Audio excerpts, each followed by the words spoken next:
Chapter 5 Karma Yoga. Karmana Shuddha Hridayo Abheda Buddhimupaishati Sacha Yoga Samakhyato Amrita Tattvaya hi kalpate. In verse 40, he first says, the seeker is connected to actions. Such a spiritual practice is called Karma Yoga because it is done sequentially. Elaborating on this, he says there are three types of karmas that are required to be done by an individual soul who has taken birth with a human body. They are karmas, vikarmas, and akarmas. As per the Vedas, those karmas done with a desire are the only actions or karmas. Sinful actions are called vikarmas, and good actions, namely those actions that are done with the intention of attaining the divine, and as such done in an attitude of surrender to the Lord, are called akarmas. As per the scriptures, with the performance of karmas, one attains heaven. By doing vikarmas, one attains hell, and through akarmas, one goes through the path of light and attains the supreme Brahma. In brief, all tendencies towards karmas end and attain completeness in akarmas because vikarmas do not happen, and when desires are destroyed, karmas get dissolved. What remains is akarmas, which are surrendered to Brahma. Therefore, one attains complete peace in the state of Brahma. Such completion is known as Karma Yoga. Shri Gajanan Prabhu says to King Varinya, O King Varinya, listen. As I have already told you that by doing karmas in an attitude of complete surrender to Brahma, which is the nature of akarmas, only heartfelt karmas are accomplished, by which the heart of the seeker gets completely purified. How does that happen? It happens when the seeker forever becomes completely detached from all material desires, the joys of wife, son, kingdom, etc. His condition becomes such that even their mere contact is distressing to him. He starts repenting and thinks to himself, till today I have repeatedly experienced heaven and hell in this ocean of life. I have enjoyed pleasure and suffered sorrows, and in the end I got dissolved at the time of the great dissolution. But with recreation, I was born once again. How many such dissolutions have come and gone? But I have not been able to attain the joy of Swananda. Now, should I continue this enjoyment and suffering again and again? Oh no, this is of no use at all. O ocean of mercy, Prabhu Gajanana, please have mercy upon me. Relieve me from this wheel of life and death. Such a pining rises in the heart of the individual soul, leading to the cleansing of the seeker's heart. Such a conclusion takes place only through performing all his desires and fulfilling karmas in an attitude of surrender to Brahma. This stage is known as Karmana Shuddha Hridaya. After this stage, the seeker who has now become a single-pointed mind becomes fit to experience the actualization of superconscious meditative union, after attaining which, in the end, he reaches the state where he experiences Swananda Yoga. This stage is indicated by Abheda Buddhi Upaishyati. It is only in the mind and heart of the one who has detached himself forever from the desire for material pleasures of the body that thoughts of Atman and that which is not Atman can be established. The seeker who is still lingering in the gross, subtle and causal states of the Atman, with the support of 5 sheaths, which has attained the Anna Brahma and others, begins to understand that for its self-actualization he has to hold on to the single-pointedness of mind, and then alone will he be able to sequentially attain the 8 types of superconscious meditative union. After attaining the necessary capabilities, the fourfold causal matter gets dissolved, and the single-pointed tendency ends.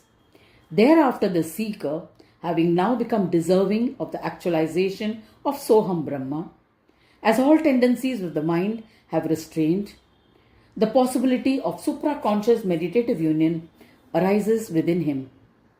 When the single pointed tendency exists, there is a possibility that the defective tendencies of the mind may increase and the ability of the seeker to advance into yoga bhumi may be difficult. In that situation, the seeker will have to tackle the state of dullness, disinterestedness, etc. The seeker has to search for the tendencies to end, the akarmas in surrender to Brahma. Sri Gajanan Prabhu says that all the strenuous efforts are taken up by that wise, detached seeker for attaining my love. Therefore, for such a seeker, I make the power of actualization of the self-knowing glory of Swananda Brahma very quick and without any obstacles whatsoever. The fruits of actions that have been surrendered to me are big and of unquestioned potency. With the rise of supraconscious meditative union, the restraining tendencies get concluded and the causal matter gets dissolved through self-ascent and meditative union. The Bodha Brahma or the divine consciousness, which is beyond causal matter and conscious spirit, is experienced through reverse ascent in meditative union, and one experiences the complete powers of the same.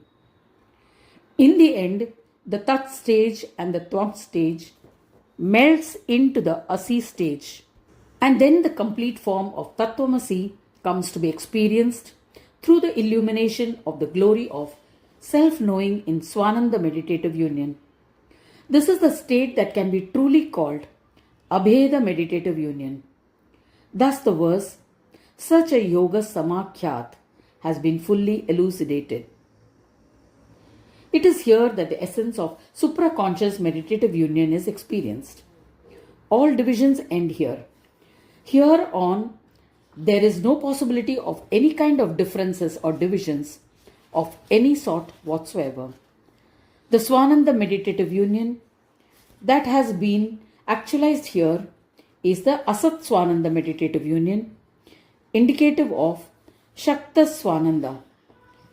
It is here that self-ascent and reverse ascent arise as well as dissolve.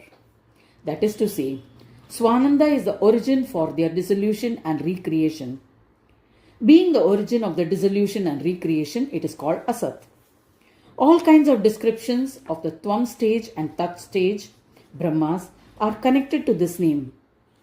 Therefore, the different kinds of experiences that come to the seekers practicing meditative union are considered as their names and forms. The original basis for all kinds of names and forms, that is the reason for all dissolution and recreation, which is Swananda, has been described as Asat Swananda by the Vedas. Therefore, it is Swananda's own desire which is pining for play and getting others to play. On its own, it is always beyond all defects and absence of defects. Notwithstanding the complete ending of all divisions, one experiences their union here. It is also here that one experiences the origin of names and forms, and therefore it is known as Asat Swananda. Since it is a single part of the entire self-knowing, it is called Shakta Swananda.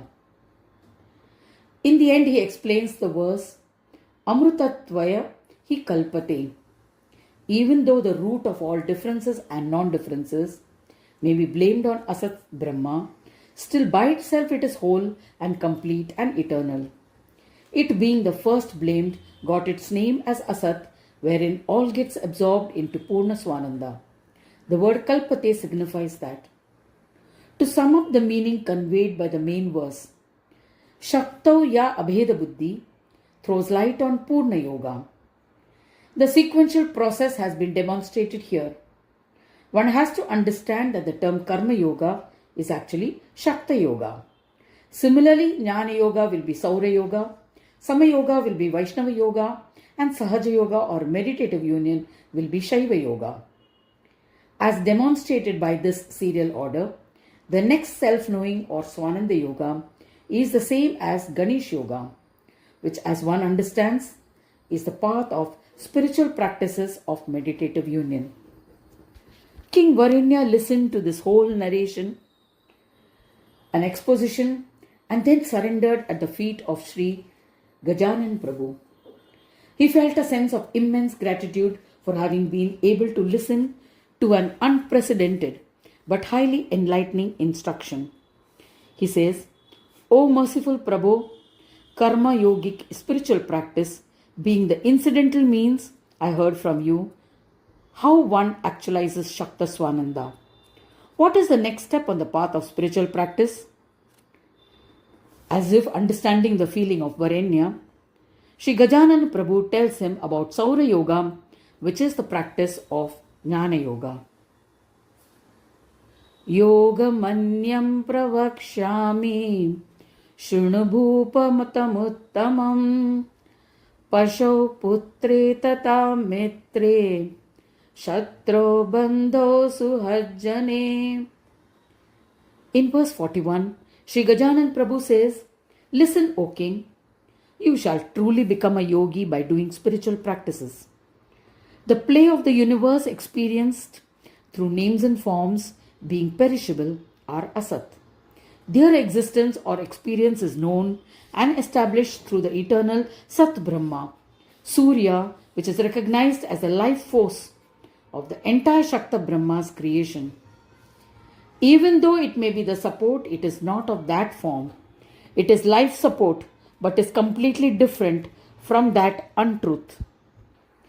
In the whole created universe, names and forms are seen as actuality.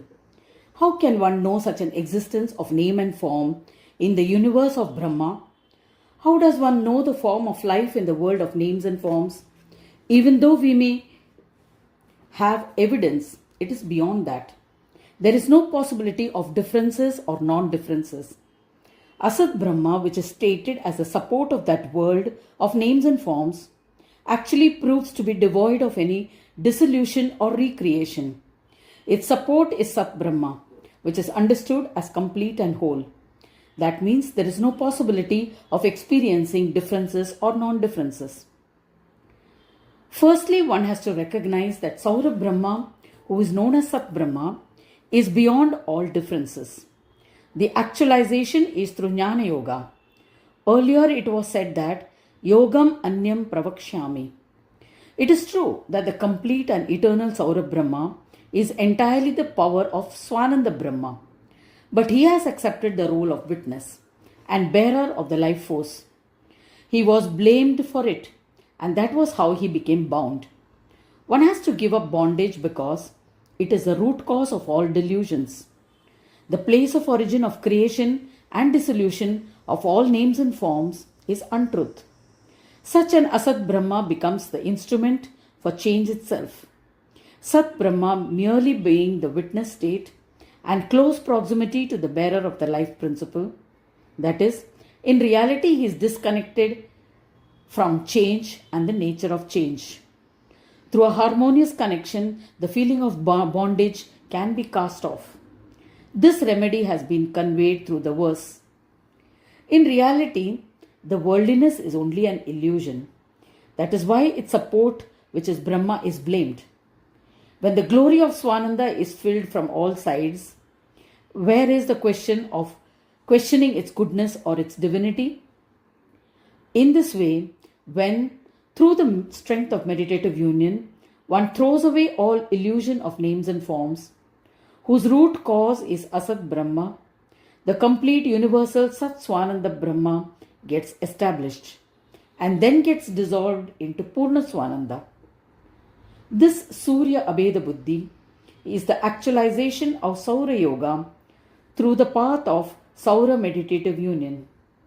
The main characteristic brought out in this verse is giving up of changes and nature of change. Karma Yoga is in the nature of surrendering to Brahma, which, with the attainment of knowledge, accomplishes the state of Brahma. Therefore, this yoga is the attainment of Brahma itself. This is its greatness. The animals are all one kind, but since they appear with different names, forms, and qualities, they appear to be different. To understand this, one has to bring the form of change and the nature of change into one's mind in the true sense. Still, the blame is on the nature of names and forms. If there is awareness of only being alive, then feelings like animal man, son, friend, etc. does not arise at all. The individual soul, which is related only to the witness state, is only aware as a witness of conscious feeling towards something or ego. The other types of differences do not arise in them. To sum up, what is being stated here is to give up tendencies. Animal or any other living being, son, friend, enemy, or similar kind of relationships, as well as the various differences, change or ability to change.